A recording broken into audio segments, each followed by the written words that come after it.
tregon një ngjallje të Zotit. Kur Zoti ngjalli djalin e vdekur të një vejushe në qytetin Nain.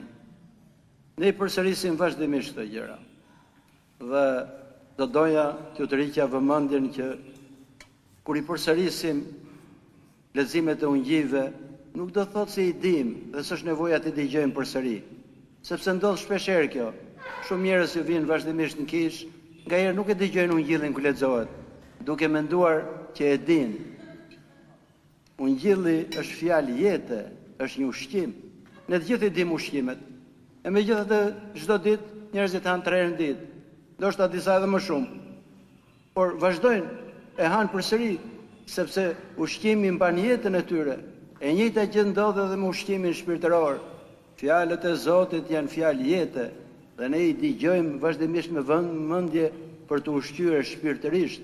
Nëse do I kemi mendjen kur lexohet ungjilli, do fillojmë të kuptojmë shumë gjëra që kur mendojmë se I dim, por nuk I dim, sepse fjala e Zotit nuk është vetëm thjesht fjalë intelektuale, por është një fjalë jete dhe shpirtërore që depërton në zemrat e në shpirtin tonë.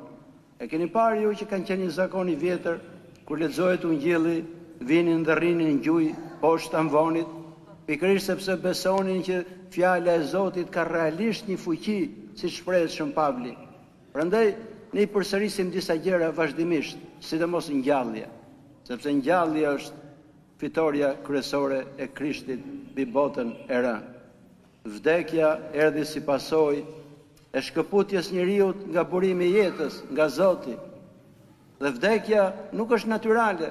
Njeriu u krijua me mundësinë për të qenë I pavdekshëm, po meqense ai u shkëput nga burimi I jetës, u bë I vdekshëm. E Zoti pikërisht për këtë gjë erdhi për të na ngritur ne përsëri, për të na dhënë rrugën drejt ngjalljes. Dhe ngjalljet që përmenden në Ungjill janë 3 nga Zoti. Ndoshta mund të ketë bërë shumë më tepër, po 3 janë. Është ngjallja e vajzës së një nga parëve të qytetit të Jerusalemit, Jairit, e cila ishte sapo kishte vdekur. Është ngjallja e sotme kur ky po çoi për tu varrosur, dhe është ngjallja e Lazarit që kishte 4 ditë që kishte vdekur. Pikërisht për treguar që Zoti ka pushtet mbi çdo fazë të vdekjes, si në momentin sa ke vdekur, si edhe më pas. Madje ka fuqi edhe për ringjallur përsëri, edhe të kenë kaluar mijëra vjet. Ungjilli pikërisht këtë dëshmon. Edhe ungjilli, që do thot lajmi I mirë, është pikërisht ky lajm, që Zoti e mundi vdekjen. Le të ndalemi pak në disa gjëra të ungjillit sotëm. Së pari, Zoti po shkonte nga Kapernaumi dhe kaloi afër malit Tavor, ku qëndronte në atë kohë ishte një qytet me mure të fortifikuara, sot është vetëm një fshat, dhe atje pa një funeral, po dilin nga qyteti për të varrosur, sepse gjithmonë varrezat ishin jashtë qytetit. Dhe Zoti me një turm tjetër të madhe po vinte. E ky lloj takimi është një takim shumë I rëndësishëm. Takimi ndërmjet Zotit jetës edhe vdekjes njeriu. Dhe përfundon pikërisht me ngjalljen e kësaj. Simbolika e këtij tregimi është jashtëzakonisht e rëndësishme, sepse çdo vepër e Zotit është një profeci në veprim, për treguar jo vetëm ngjalljen e këtij djali, por për treguar ngjalljen e gjithë secilit nga ne, nëse bëhemi të denj për dritën e jetës ose për ndryshe për të kundërtën. Prandaj dhe ndalemi dhe mendojmë rreth ungjillit. Ndonse është shumë I shkurtër ky ungjill I sotëm. E thot Zoti e pa dhe pati dëmshuri, sepse kishte vdekur djali një vejushe. Ju mund ta merrni me mend se çfarë trishtimi I madh do ishte në atë grua. Jo vetëm që kishte vdekur I shoqi, po tani po I kishte vdekur dhe djali I vetëm që kishte. E një pjesë e madhe e qytetit kishte dalë për ta ngushëlluar dhe për ta shoqëruar deri në banesën e fundit këtij djali. E Zoti kur e pa atë, ju dhimbs thot. Sepse dashuria e Zotit është jashtëzakonisht e madhe. Nëse ne nuk e ndjejmë këtë dashuri, as ne nuk do e duam Perëndin. Perëndia nëse mbetet abstrakt në jetën tonë, e nuk do kemi një përvojë personale me Perëndin, nuk do e duam atë. Do themi shpëtimtari me buzë, do themi që e duam Perëndin, po në fakt jo. Ne e duam Perëndin kur e provojmë realisht dashurinë e Tij tek ne. Përse njerëzit që na kanë bërë ne disa të mira, I duam. I duam sepse e ndjejmë për gjithçka që na kanë bërë. A nëse ne do jemi të ndërgjegjshëm, e të zhvillohemi shpirtërisht, e të ndjejmë nga çfarë na ka shpëtuar Zoti ynë Jezu Krisht, do fillojmë ta duam jashtëzakonisht atë. Prandaj shenjtorët e donin aq shumë, e donin Krishtin mbi të gjitha, sepse e ndjenin realisht nga çfarë i kishte shpëtuar. Nëse njeriu është shumë i smur, dhe është dënuar me vdekje, një smundje vdekje prurse, e vjen dikush dhe e shëron, çfarë do ketë ai, çfarë ndjenje do ketë ai për ata tjerët që kanë shëruar? Do i dojë ata me gjithë shpirt. E njëjta gjë duhet ndodhi edhe me ne. Prandaj dhe jeta shpirtërore duhet përjetuar. Nuk mund të ketë jetë shpirtërore vetëm thjesht intelektuale, për të lexuar libra teologjie, për të lexuar jeta shenjtorësh, që janë shumë të mira, por nëse nuk do jetë përvoja personale, nuk do e kuptojmë Zotin. E njëri që ka shijuar një herë Perëndin e kupton që nuk ka gjë më të ëmbël se sa ajo gjë. Dora e Perëndis në jetën tonë jep njeriu të shpresë, i jep dhe gëzim në jetën e tij. Dhe s'ka asgjë që të mund ta trishtojë atë. Dhe ajo ja shton dhe dashurinë e tij në shpirt. Zoti është zëmërdhëmshur, edhe i thret e gjithë. Prandaj dhe takimi i Zotit me vdekjen pikërisht sjell ngjallje. Dhe kur themi me vdekjen e gjithë secilit nga ne. Prandaj dhe ne duhet ta kemi dashurinë në shpirt e të bëhemi të ngjashëm me Zotin. Sepse dashuria e vërtet nuk është vetëm thjesht ndjenjë, është edhe një veprim. Nëse ti shikon njëri duke vuajtur, e të vjen keq, dhe s'bën asgjë, dashuria nuk është e plot, është e mangët. Një dashuri e vërtet gjithmonë sjell veprimin. E sa herë thohet në Ungjell që Zoti kishte dëmshuri për ta, shoqërohet me veprimin e Zotit. Në këtë rast, në ngjalljen e këtij djali. Dashuria e madhe që ka Perëndia për gjithë secilin nga ne, nëse nuk kuptohet e nëse nuk provohet, e shijohet, nuk mund të arrijmë ta konceptojmë dot. Është një dashuri jashtëzakonisht e madhe. Shenjtorët flisnin që e krahasojmë thot dashurinë e Zotit me dashurinë që mund të ketë një nën thot për fëmin, po do e shumëzojmë këtë me mira herë, aq shumë e do njeriu Perëndia. Siç thohet në Ungjillin e Shën Johanit, Zoti e deshte aq shumë botën sa që dha dhe birin e tij vetëm të lindur për ta shpëtuar botën e jo për ta gjykuar. Kisha ka misionin për të vazhduar pikërisht këtë vepër, për të dashur gjithë njerëzit e tjerë. Dhe ku themi kisha ne, nuk janë vetëm klerikët, të gjithë krishterët janë pirrur për këtë gjë, sepse ndodh shpeshherë kjo gjë, që njerëzit shpresojnë që çfarë bën kisha për këto. Dhe kam dëgjuar unë shumë dhe nga besimtarë. Dhe i përgjigjem gjithmonë dhe i them, po ti vetë çfarë ke bërë për këtë gjë, për ta ndihmuar këtë njerëz? Dhe i citoj fjalët e Shënjë Ngojartit që thotë, nëse shikoni njëri në rrugë, të vuajtur, leckosur, pa ngrënë, keni ju detyrë ta ushqeni, mos rrini thoni pse priftërit nuk e ushqejnë këtë.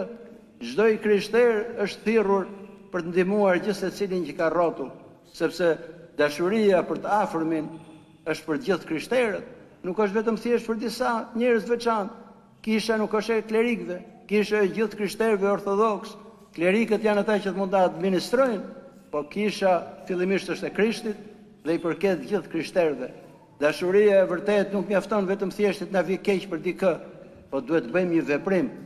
Prandaj dhe Zoti gjithmonë e shoqëron keqardhjen që ka për ne me veprimin, me mundimin për të na shpëtuar ne, duke vepruar vazhdimisht për të na shpëtuar. Dhe vim në pikën e dytë, që është shumë e rëndësishme, në ngjalljen. Zoti i thirrri atij dhe ai u ngjall. Ne kemi disa ngjallje edhe në Dhjetën e Vjetër, nga profeti Elia, profeti Eliseu, por ata nuk i ngjallën duke thirrur në emrin e tyre, po i ngjallën duke thirrur në emrin e Zotit. E kjo është shenja që Jezu Krishti ishte Zot dhe Perëndi i vërtet, sepse e thirrri dhe ngjalli në emrin e tij. Ne mund të rrim tek një kufom, e mund të thrasim vazhdimisht ngriu, nuk do ngrihet. Vetëm fuqia e Perëndis mund ta ngrejë e ta ngjallë atë.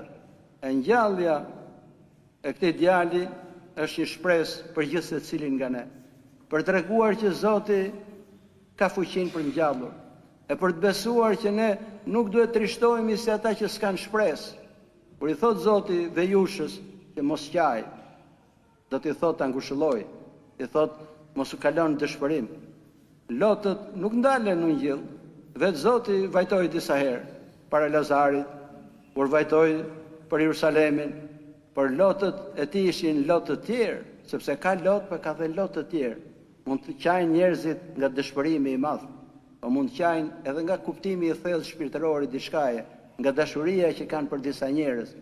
duke i thënë kësaj vejushe mos qaj, i drejtohet gjithë njerëzimit. Çfarë do lloj fatkeqësie që të na ndodhi, Zoti do ndodhet pra nesh. Vdekja nuk është fundi ynë, sepse Zoti është dhe Zoti i vdekjes. Krishti pikërisht këtë gjë solli të re në botë, e prishi murin që ndante jetën nga vdekja, sepse tek Zoti nuk ka të vdekur. Të gjithë janë të gjallë, por thirrja që bën Zoti për ngjalljen nuk është vetëm thjesht për ngjalljen trupore, po është për ngjalljen shpirtërore. Sepse edhe sikur të ngjallemi trupurisht në këtë botë, përsëri nëse vdesim shpirtërisht nuk kemi asnjë dobi. Si thot Zoti në Ungjil nxënësve të tij, mos keni frikë nga ata që mund t'ju vrasin trupin, po keni frikë nga ajo që mund t'ju vrasë shpirtin, se çfarë do jepni ju në këmbim të shpirtit. Nëse ne ruajmë shpirtin ton pa prekur e përpiqemi ta shpëtojmë, kemi shpëtuar edhe trupin, sepse njeriu është një bashkim i trupit dhe i shpirtit. Nuk mund të ndahen me thikë nga njëri tjetri. Dhe dy palët ndërveprojnë me njëri tjetrin, por ndërsa trupi ynë një ditë do vdesi, shpirti do jetë gjithmonë. Dhe shpëtimi i shpirtit është dhe ngjallja e përgjithshme, kur ne besojmë që të gjithë do ngjallen, siç thot, ose për jetën ose për gjyqjen. Nëse nuk besojmë këtë gjë, do thotë që ne nuk e besojmë Ungjillin. Nëse njëri nuk beson tek ngjallja, gjithë tjetra është e kotë. E keni dëgjuar sa herë shprehjen e Shën Pavlit përsëritur nga 10 predikues që thot, nëse Krishti nuk është ngjallur, atëherë besimi ynë është i kotë. Edhe gjithçka veprimtari që bëjmë ne është e kotë.